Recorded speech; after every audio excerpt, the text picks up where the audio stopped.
Europe 1, il est 7h15, Thomas Soto. Ouvrons donc le kiosque d'Europe 1 avec toutes ses plumes. Marion Calais pour les régions, Sophie Larmoyer pour l'international, Eva Rock devant la télé. Bonjour mesdames. Bonjour Thomas.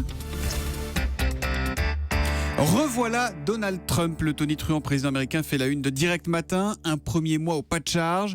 Un mois après, Trump dans les tempêtes, enchaîne le Figaro. Un premier mois sous haute tension pour Trump, ça c'est la une des Échos. Trump trouble les entreprises, enchaîne La Croix.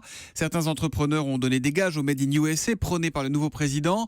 D'autres multiplient les critiques, notamment sur sa politique migratoire. Trump, dont il est aussi beaucoup question dans la presse suédoise ce matin. On en parlera avec vous, Sophie Larmoyer, dans quelques minutes. Libération opte pour la politique. Non pas Made in USA, mais Made in France pour le coup. Mélenchon, Hamon, ils se disent non. Aucun des deux candidats ne veut en assumer la responsabilité, mais leur divorce est consommé, écrit Libé. L'Humanité se lit ce matin tel un tract pro-Mélenchon. Ça donne en une, Jean-Luc Mélenchon, la preuve par les chiffres.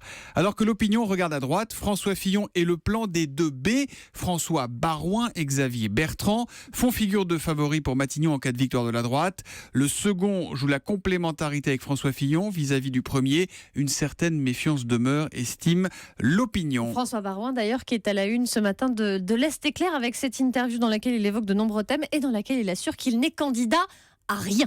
Candidat à rien, mais au taquet, Marion Calais. François Fillon, qui mercredi dernier est passé dans le confessionnal de Sarkozy, comme le raconte Aujourd'hui en France.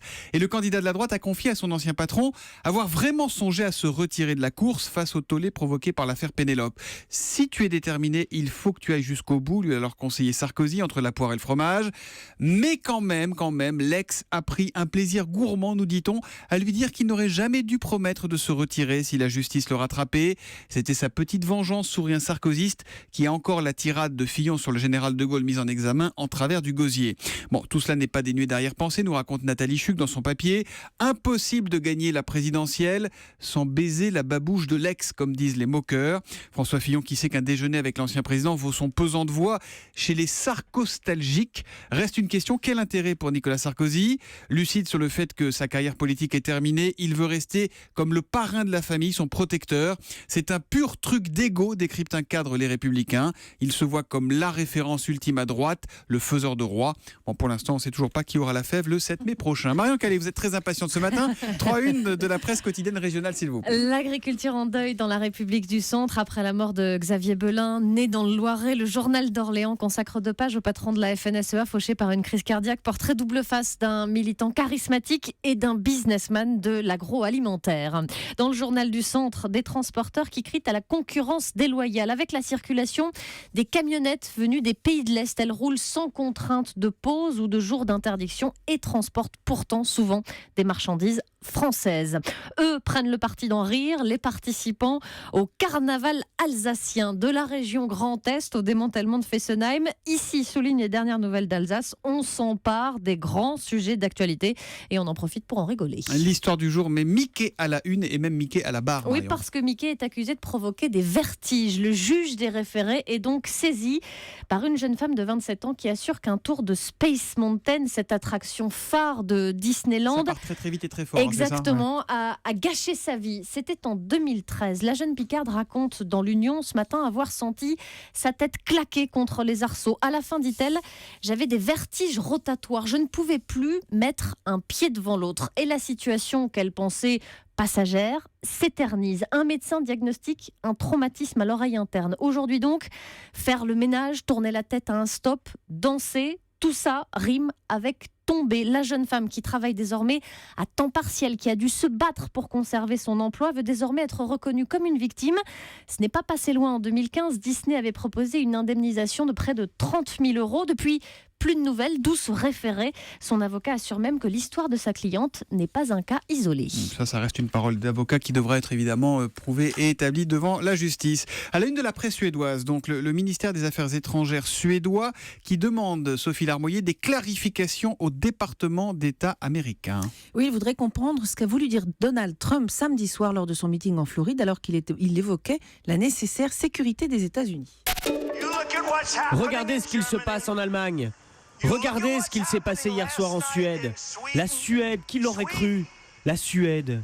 Ils ont accueilli beaucoup de réfugiés et maintenant ils ont des problèmes comme jamais ils n'auraient pu imaginer.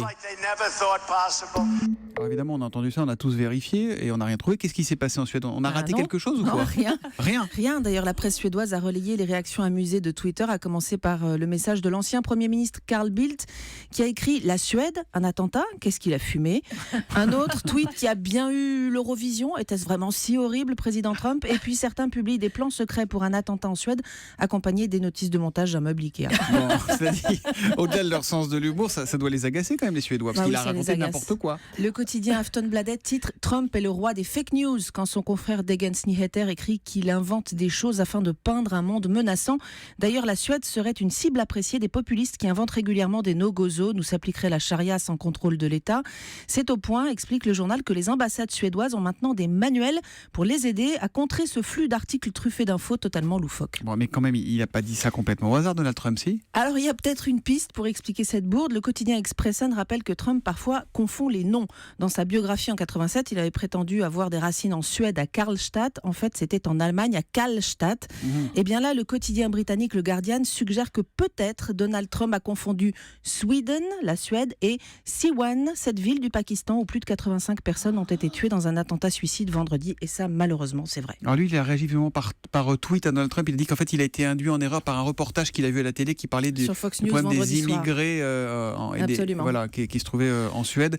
Voilà. Il y a une initiative intéressante et en tout cas rigolote d'un type qui s'appelle Johnny Oliver qui présente un late show, comme on dit aux États-Unis. Il a acheté des spots de pub sur les chaînes d'infos que regarde Donald Trump sur ses 3 chaînes préférées pour lui expliquer un petit peu la vie, l'économie. Il y a un cow-boy qui lui parle de l'arsenal nucléaire ou encore du réchauffement climatique. Voilà, Tu dois adorer. c'est à l'américaine. Je pense qu'il va bientôt tweeter et lui répondre. Ça, vous surveillez tout ça, Sophie Larmoyer.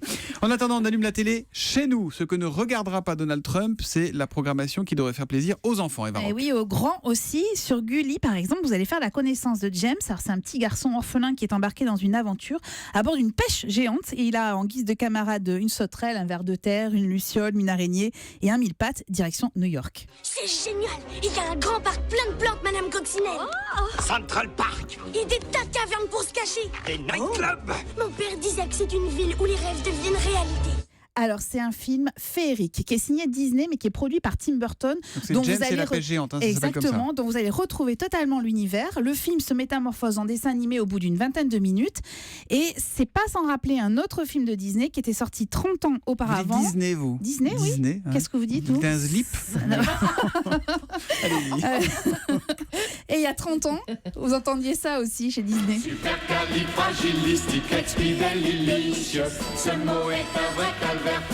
Vous voyez de qui il s'agit, Thomas Soto? Oui, c'est Mary Poppins. Exactement, elle sera sur W9 ce soir. C'est la nurse dont tous les enfants rêvent. Puisque... Il y en a une seule qui sait dire Calixri, machin là. Supercalifragilisticexpialidocious. Voilà. Alors là, c'est la classe absolue. Classe C'est absolue. pour ça que les Américains veulent nous la racheter. Mais Julie. Mary Allez-y. Poppins capable de ranger une chambre d'un claquement de doigts ou de vous faire voler sur les toits et de chanter ce titre avec des ramoneurs. Oscar de la meilleure chanson en 1965 et la voix de Julie Andrews. Chim chimney, chim chimney, chim chim chiree. When you're with a sweep, you're in glad Alors, company. on a beaucoup parlé des références au parapluie de Cherbourg ou encore à Chantons sous la pluie à propos du film La La Land. Eh bien, je pense que Damien Chazelle a aussi énormément regardé Mary Poppins. On s'en aperçoit en revoyant le film. C'est 2 films d'animation qui prônent l'imagination et surtout incitent les enfants à croire en leurs rêves et ça fait du bien. Alors, en résumé, il y a James et la grosse pêche, c'est Oui. sur Gulli à 20h55 et Mary Poppins sur W9 à 20h55 également. Vous avez trouvé autre chose, non? Oui, je vous ai trouvé une autre version de la chanson de Mary Poppins avec la voix de Louis Armstrong. Jim, Jiminy, Jim, Jiminy, Jim, Jim Jaree. How sweet is as lucky can be. Jim, Jiminy, Jim, Jiminy, Jim, Jim Jaree.